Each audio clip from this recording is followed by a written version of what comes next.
Wilfred Owen's poem Exposure is one of the most detailed poems in the anthology. It's one of the longer ones, but there's so much in there that you can get three inferences out of almost any quote throughout the poem.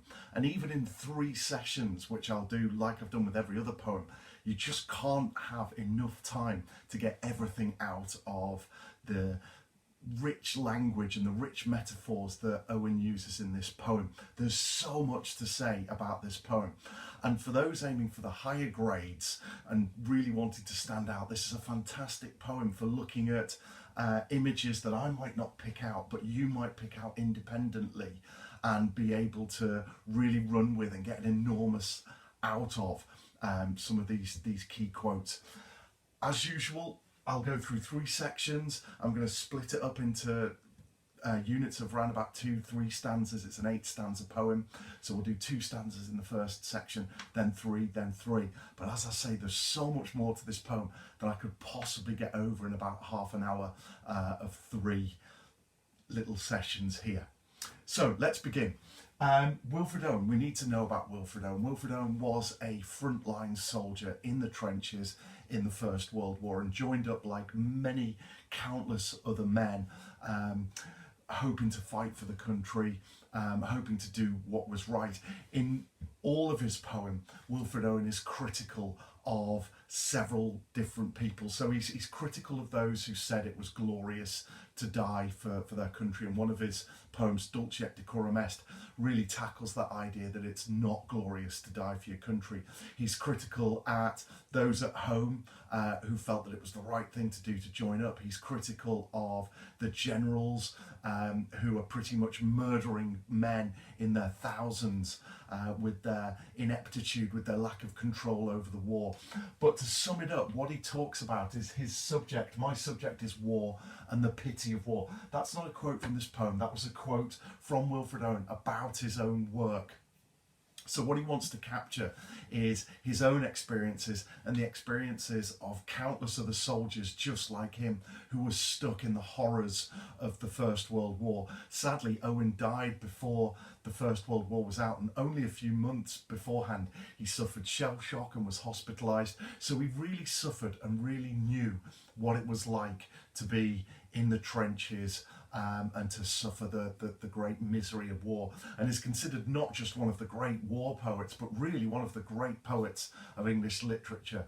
And his work has really permeated and gone into society, and a lot of people are aware of Wilfred Owen more than many other poets. And actually, if you ask your parents too, they probably know about Wilfred Owen. His work has become so important on anti-war and the realities of fighting in war. So remember that my subject is war and the pity of war. Remember, you've got to get in some context to get those AO3 marks. So that would be a great quote to begin an essay with. What's he trying to get across? What's his message to the public? Well, it's the pity of war. And this poem, perhaps more than any of his poems, and there's plenty of fantastic poems out there from Wilfred Owen, but this poem, perhaps more than any other, captures an unexpected misery of war. If we just look at the title, Exposure, we might think of 2 different meanings, and you are more than encouraged to look at titles. I've talked about titles in Bayonet Charge and Charge of the Light Brigade, that word charge.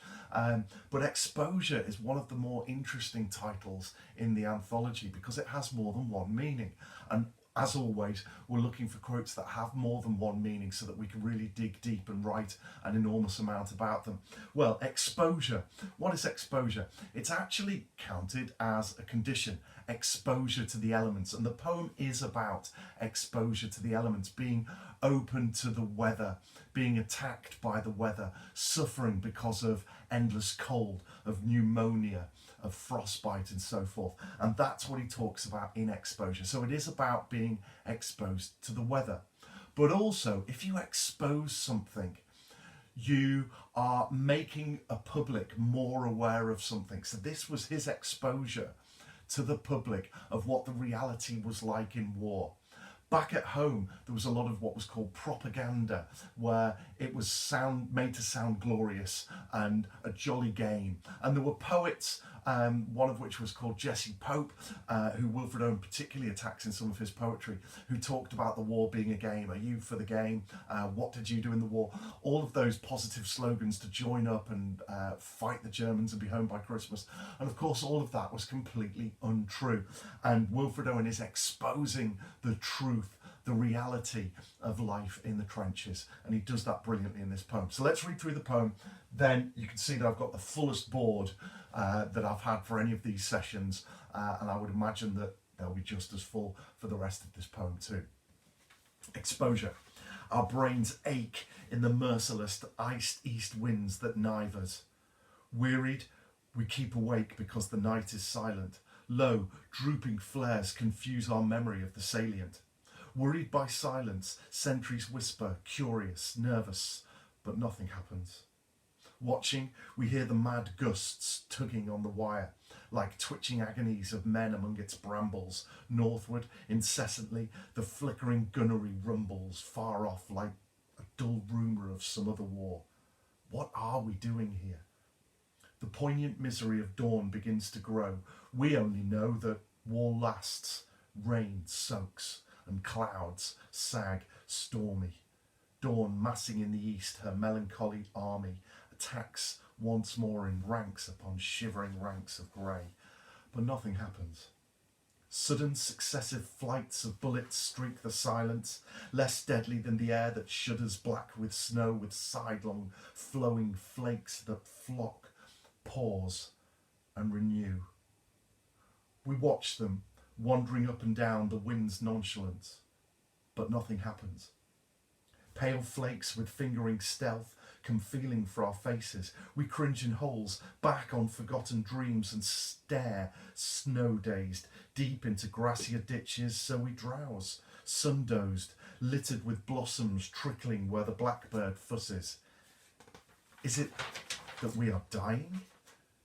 Slowly our ghosts drag home, glimpsing the sunk fires, glozed with crusted dark red jewels. Crickets jingle there. For hours the innocent mice rejoice, the house is theirs. Shutters and doors all closed, on us the doors are closed. We turn back to our dying. Since we believe not otherwise can kind fires burn, nor ever suns smile true on child or field or fruit. For God's invincible spring our love is made afraid. Therefore not loath we lie out here, therefore we're born, for love of God seems dying. Tonight this frost will fasten on this mud and us, shrivelling many hands, puckering foreheads crisp. The burying party picks and shovels in shaking grasp, pours over half-known faces. All their eyes are ice, but nothing happens. Okay, I'm going to imagine that as you listen to that, some of it is really quite straightforward, particularly the first few stanzas and maybe the last stanza. Towards the end, the poem takes on a more sort of dreamlike quality about it, and it's much more difficult at that point. But as I always say, you've got to focus on the bits of the poem that you really know, because you're not going to write about all of the poem in an exam. You're going to write about the bits that really suit the question, the bits that you're most confident with. You've got to show off to the examiner that you know a lot about a little, not a little about a lot. So find the quotes that you're happy with and really dig deep with them. Squeeze out like a wet sponge, squeeze out every little last bit that you can from those quotes, and really make the quotes that you choose pay. And there's plenty of them, as I'll show here. So let's start at the beginning. Our brains ache. And Wilfred Owen starts by establishing this mental torture. War is torture in so many ways, and if you read lots of Owen's poems, you'll see the number of different ways that war is described. But in this case, he's talking about the mental torture. And it's not just the constant anxiety and stress of shell shock and attack. It's the waiting, it's the wondering, not knowing what's going to happen. Our brains ache. And quickly he establishes the weather. And we come on to our key quote for this session: the merciless iced east winds that knife us. Now I've put knife us here. I've seen versions where it's knife, I've seen versions where it's knife. but the meaning is exactly the same. The merciless iced east winds that knife us. So let's have a look at this. We might expect that the enemy are the biggest danger, the bullets, the bombs, the guns. And certainly the gas attacks are described in Dulce et Decorum Est, and that is brought to life brutally. And the bullets are a presence in this poem. But what this poem is about is the fact that so many soldiers were killed by exposure to the weather. And month after month after month in the cold winters in Northern Europe, men died of frostbite, of pneumonia and other diseases associated with the weather. So Wilfred Owen personifies that. It's an enemy, it's a killer. The iced east winds that knife us. Notice how that personification of the weather as an enemy is brutal, it's unexpected, it's merciless, it doesn't stop.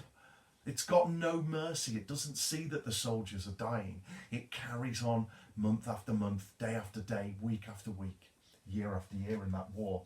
And this violent verb, knife or knive us, the fact that the pain is sharp and brutal. And that brutality is really unexpected, as I've said, because we expect the enemy to be the soldiers, the German army in this case, not the weather. But Owen is clear about this. Notice the present tense. This is a constant. Day after day, as I keep saying, this weather never relents, it never stops. And there's no real shelter for the men, there's no real warmth. And so the present tense shows that the soldiers were constantly living with this pain. Imagine the pain of being knifed, that sharp pain of the weather just getting into their bodies, into their bones, and causing agony. But also little things like noticing the iced east winds, just that little adjective there, emphasizing the coldness, and that whole picture that you get of the agony and pain caused by the weather in this conflict.